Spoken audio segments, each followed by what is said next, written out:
So let's try and understand how the wireframe and design for the Twitter homepage would have come about. As I mentioned, let's look at it from the perspective of the users. And what are the types of users that are relevant to the homepage? You have new users and you have returning users.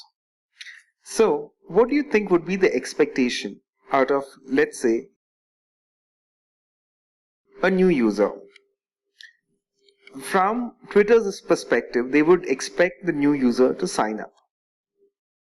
For the new user, what he'd like to do is actually check and see whether if Twitter is worth signing up or not. For the returning user, he just wants to log in.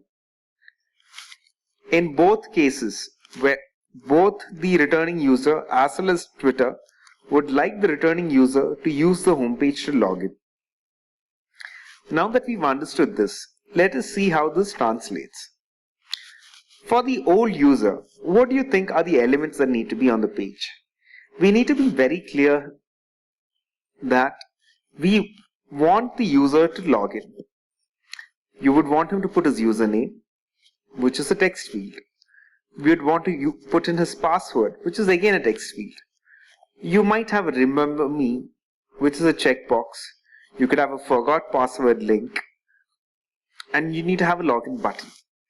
Now for the new user, there are two things which need to be done. From the perspective of Twitter, you need to reinforce to the new user that he needs to sign up. Therefore, you need to have some marketing text. You also need to have a sign up process. Now that we've understood this, let's look at a basic wireframe of how this would have looked. First and foremost, you would have put in the header. The header is the navigation element that is on the top of a web page. Then you would have come with a footer. Footer refers to all those set of links which are at the bottom of the page. Now we start putting in the fields which are relevant. So you put in the login field for the username, the text field, the password which is on the text field, the login button, the remember me as checkbox, and the forgot password is a link. You put in your marketing text. And now you focus on the sign up. So what and all do you need for signing up? You need the person to give his name, his email ID, and his password. And of course, you need a sign up button. You would also want to reinforce certain things. So in your discussions, you would have come up with the latest tweet. Let's keep that on the home page. Alternately, let's keep up with the dynamic background image.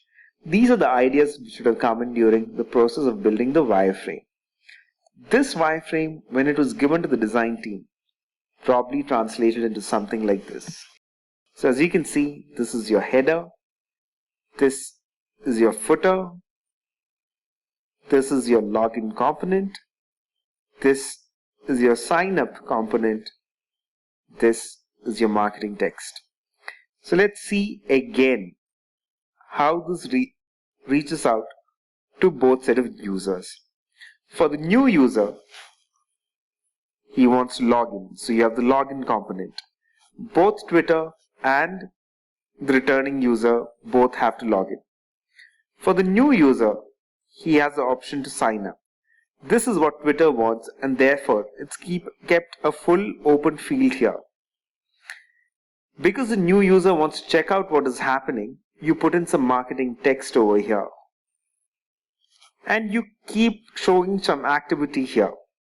And that is how the wireframe got essentially translated into the design.